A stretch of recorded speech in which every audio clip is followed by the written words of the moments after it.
Hi guys, I recently stumbled across a list of questions for atheists on calm.org, which is the website for the Christian Apologetics and Research Ministry. I'll leave a link in the description box. I'm an atheist, so I thought I'd have a go at answering them. There's 31 in total, so I'll probably do it over 3 videos. Before we get into it, I feel like I should point out that I'm answering these questions for me, and that I in no way represent any other atheists or atheism as a whole. Atheism is the position on a single claim, and therefore does not have any rules, dogma or traditions that atheists must follow. But I'm sure we'll end up covering that in these questions. Okay, on with the show. Okay, so we start off with quite a friendly introduction. Here we go. These questions are not meant to be showstoppers. They are only for research purposes so that I might better understand atheism and its adherents. Some questions are similar to others, while some questions are designed to elicit more thoughtful responses. I'll be adding to the list periodically. If you are an atheist and would like to respond, please copy them to an email and send them to calmstuff@yahoo.com, whichever ones you want to respond to. Thank you. Question number 1. How would you define atheism?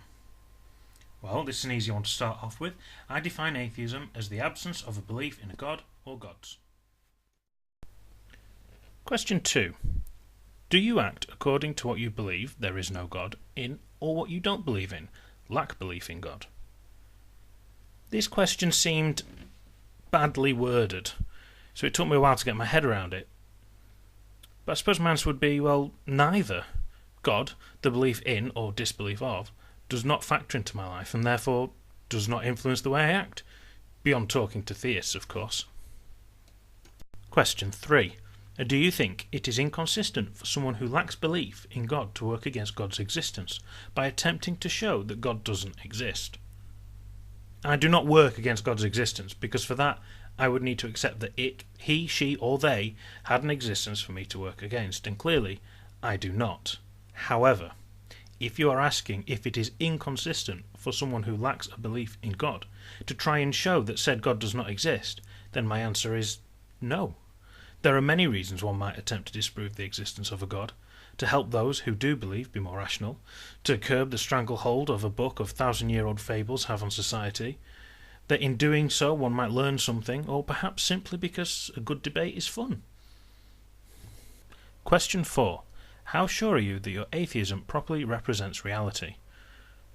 Before I answer this question, I should point out that I don't think we can be 100% sure of anything. Our memories can be changed, our senses fooled, and so on. So how sure am I that my atheism properly represents reality? Well, pretty sure. That is to say, I don't believe there is a God, but I don't know there isn't. But then, I don't know there isn't vampires, or unicorns, or Bigfoot, or the Loch Ness Monster. Until there's evidence for them, though, I'll withhold my belief. Question 5. How sure are you that your atheism is correct? Atheism can't really be correct, or even incorrect for that matter, because it's not a knowledge claim. A theist makes the claim there is a God, to which I, as an atheist, would say, I don't believe you. This is not the same as me replying with, no there isn't. I just don't accept your claim as fact until you can prove that it is. Question 6. How would you define what truth is? Truth is that which comports with reality. However, as I don't think we can be completely sure what reality is, in everyday use I use the word truth to mean that which most closely matches reality and can be confirmed with evidence. Question 7. Why do you believe your atheism is a justifiable position to hold? I have yet to be presented with, or discovered by myself, any proof for the existence of a God. Until such a time that I am, I think atheism, the lack of belief, is the only justifiable position. Question 8. Are you a materialist or a physicalist, or what? I have to admit I needed to look up the definitions of these words. And I came to the conclusion that although I don't completely reject the idea that there might be something beyond the material world, but as we at the moment can only test things that are material, why would I assume that there is something non-material?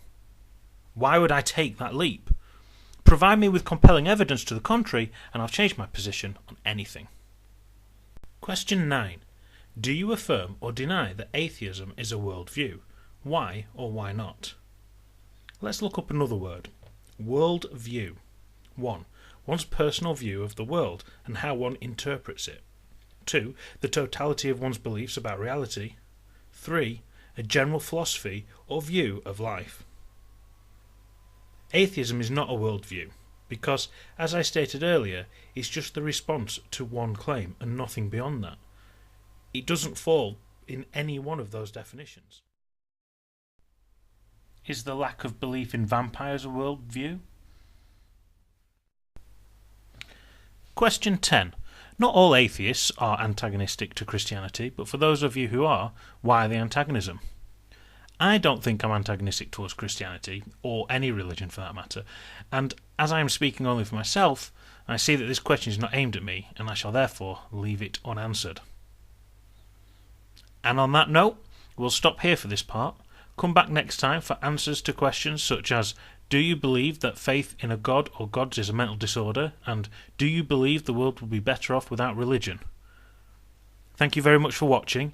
Please give it a thumbs up and don't forget to subscribe to my channel. Would you have answered any of the questions differently? Let me know in the comments section.